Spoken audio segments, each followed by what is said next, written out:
Azerbaijan সীমান্তবর্তী এলাকায় একটি প্রকল্প উদ্বোধন করে ফিরছিলেন ইরানের প্রেসিডেন্ট ইব্রাহিম রাইসি, ইরানি পররাষ্ট্রমন্ত্রী আমির আবদুল্লাহিয়ান সহ তার সফর সঙ্গীরা। দুর্গম পার্বত্য অঞ্চলে ঘন কুয়াশার মধ্যে হেলিকপ্টার বিধ্বস্ত হয়ে প্রাণ গেছে সবার। দুর্ঘটনার সম্ভাব্য সব কারণ অনুসন্ধান করছে ইরানের উদ্ধারকারী ও অনুসন্ধান দল। প্রাথমিকভাবে বিরূপ আবহাওয়াকেই কারণ বলে মনে করা হচ্ছে। এর মধ্যে ইব্রাহিম রাইসির মৃত্যু ঘিরে ষড়যন্ত্রের গন্ধ পাচ্ছেন অনেকেই। বিশেষ করে ইসরায়েল ও পশ্চিমাদের ষড়যন্ত্রের দিকে আঙ্গুল তুলছেন তারা। আবার অনেকেই অভ্যন্তরীণ দ্বন্দ্বে ষড়যন্ত্রের শিকার হয়েছেন রাইসি ও তার সফর সঙ্গীরা, এমন ইঙ্গিত দিচ্ছেন কেউ কেউ। কিন্তু কেন? আসলেই কি ষড়যন্ত্রের শিকার হয়েছেন তারা? এসব প্রশ্নের উত্তর জানার চেষ্টা করব এবারের দৃশ্যপটে। সঙ্গে আছি আমি ওমর ইনাম।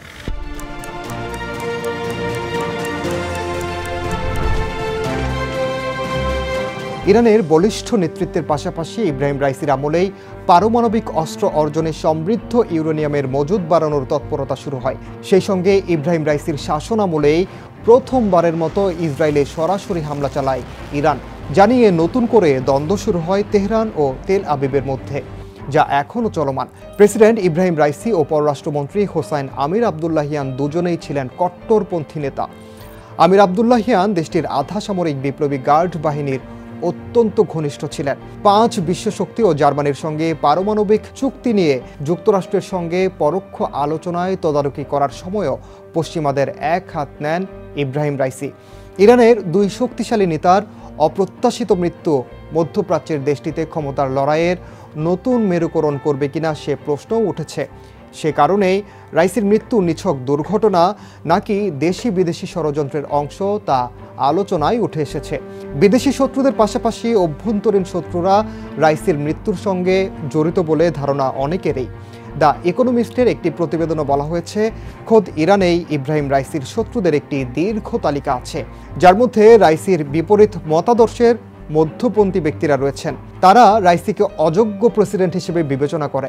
সেই প্রতিবেদনে আরও বলা হয়, অনেক ইরানির বিশ্বাস রাইসির শত্রুরাই প্রতিশোধ নিতে পারে। প্রতিবেদনে বলা হয়েছে, দেশীয় শত্রুরা তাকে হত্যা করার ষড়যন্ত্র করেছিল কিনা সেই প্রশ্ন তোলা অযৌক্তিক নয়।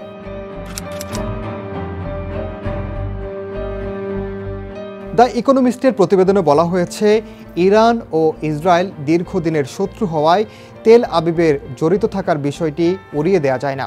গেল মাসেই সিরিয়ায় ইরানি দূতাবাসে হামলা চালিয়ে ইরানি জেনারেলকে হত্যা করা হয়। এরপরেই ইরান ইসরায়েলের অভ্যন্তরে প্রথমবারের মতো সরাসরি হামলা চালায়। সেই ক্ষেপণাস্ত্র হামলার পর দুদেশের উত্তেজনা যুদ্ধের দ্বার প্রান্তে নিয়ে যায়। প্রতিবেদনে বলা হয়েছে, ইসরায়েলি গুপ্তচর মোসাদের ইরানের শীর্ষ ব্যক্তিদের হত্যার দীর্ঘ ইতিহাস রয়েছে। প্রকৃতপক্ষে ইসরায়েল গত কয়েক বছর ধরেই ইরানের বেশ কয়েকজন বিশিষ্ট পরমাণু বিজ্ঞানীকে হত্যা করেছে। ইসরায়েলের সম্পৃক্ততা নিয়ে সন্দেহ করার জোরালো কারণও ব্যাখ্যা করেছেন বিশ্লেষকরা। সাম্প্রতিক সময়ে মধ্যপ্রাচ্যে ইরানের যে প্রভাব বলয় গড়ে উঠেছে তা মেনে নিতে পারছে না ইসরায়েল। বিশেষ করে ইরানের প্রক্সি যোদ্ধারা প্রায় সব দিক থেকেই ইসরায়েলকে ঘিরে আছে, অব্যাহতভাবে হামলাও চালিয়ে যাচ্ছে। এক্ষেত্রে গাজার হামাস ও লেবাননের হিজবুল্লাহ যেমন রয়েছে, তেমনি সিরিয়া, ইরাকেও ইরান সমর্থিত বিভিন্ন গোষ্ঠীর কথা বলা যায়। এছাড়া ইসরায়েলের চক্ষুশূল হওয়ার বড় আরেকটি কারণ ইরানের পারমাণবিক কর্মসূচি। পশ্চিমাদের সঙ্গে পরমাণু চুক্তি ভেস্তে যাওয়ার পর সাম্প্রতিক সময়ে ইরান সমৃদ্ধ ইউরেনিয়ামের মজুদ বাড়ানো শুরু করেছে, জানিয়ে পশ্চিমারাও গভীর উদ্বেগ জানিয়েছে। তাদের দাবি, ইরান পারমাণবিক অস্ত্র তৈরি করতে এ তৎপরতা চালাচ্ছে। পারমাণবিক অস্ত্র বানাতে যে পরিমাণ সমৃদ্ধ ইউরেনিয়াম প্রয়োজন তার কাছাকাছি চলে গেছে তেহরান। অর্থাৎ ইরানের পারমাণবিক অস্ত্র নিঃসন্দেহে ইসরায়েলের গভীর উদ্বেগের কারণ। প্রক্সি যোদ্ধাদের চতুর্মুখী হামলা ও ইরানের পারমাণবিক অস্ত্র সক্ষমতা, এই 2 গুরুত্বপূর্ণ ইস্যুতে সামনে থেকে নেতৃত্ব দিয়েছেন ইরানের প্রেসিডেন্ট ইব্রাহিম রাইসি ও পররাষ্ট্রমন্ত্রী হোসাইন আমির আবদুল্লাহিয়ান। তাই মোসাদ যে এ দুজনকে হত্যা করেছে তা একেবারেই উড়িয়ে দিতে চান না আন্তর্জাতিক সম্পর্ক বিশেষজ্ঞরা।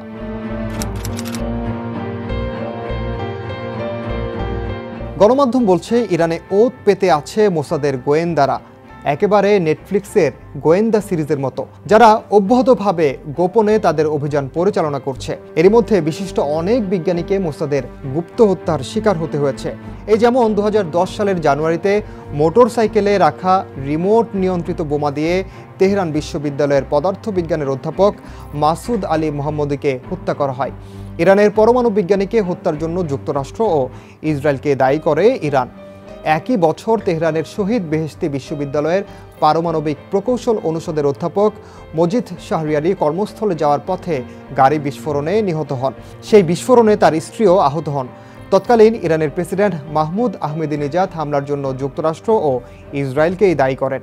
2020 সালের নভেম্বরে বিশিষ্ট পরমাণু বিজ্ঞানী মোহসেন ফাকরিজাদেহ তেহরানের বাইরে রাস্তার পাশে হামলায় নিহত হন। পশ্চিমা ও ইসরায়েলি গোয়েন্দাদের দীর্ঘদিন ধরেই সন্দেহ ছিল ফাকরিজাদেহ ইরানের পারমাণবিক অস্ত্র কর্মসূচির জনক। 1972 সালের মিউনিখ অলিম্পিকে 11 ইসরায়েলি হত্যাকাণ্ডের পর প্রতিশোধ নিতে মরিয়া হয়ে ওঠে তেল আবিব। এরপর থেকেই মোসাদের মাধ্যমে বিদেশে অসংখ্য হত্যাকাণ্ডের অভিযোগ রয়েছে ইসরায়েলের এই গোয়েন্দা সংস্থাটির বিরুদ্ধে।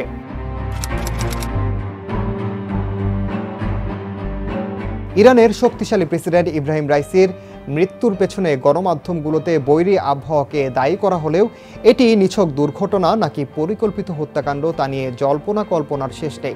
অনেকে এই ঘটনার নেপথ্যে ইসরায়েলের পাশাপাশি যুক্তরাষ্ট্রের হাতও দেখছেন।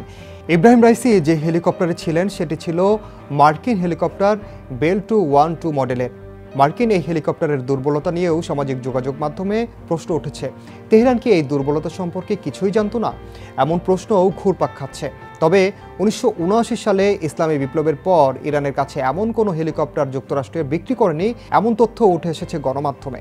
ইব্রাহিম রাইসির মৃত্যুতে আলোচনায় ফিরে এসেছে 35 বছর আগে পাকিস্তানের প্রেসিডেন্ট জেনারেল জিয়াউল হকের রহস্যজনক মৃত্যুর ঘটনা। 1988 সালের 17 আগস্ট যুক্তরাষ্ট্রের লকহিড মার্টিনের তৈরি একটি হেলিকপ্টার বিধ্বস্ত হয়ে নিহত হন জেনারেল জিয়াউল হক ও পাকিস্তানের তৎকালীন মার্কিন রাষ্ট্রদূত আর্নল্ড রাফেল। এই ঘটনার পেছনে ওয়াশিংটনের হাত ছিল বলে পরবর্তীতে বিভিন্ন গণমাধ্যমে খবর প্রকাশ পায়। এমনকি যুক্তরাষ্ট্রের নিজ রাষ্ট্রদূতের বিনিময়ে জিয়াউল হককে হত্যা করেছে এমন ভয়ঙ্কর তথ্য ফাঁস হয়। অনেকে মনে করেন নিজ রাষ্ট্রদূতকে হারিয়েও সে সময় নীরব ছিল যুক্তরাষ্ট্র।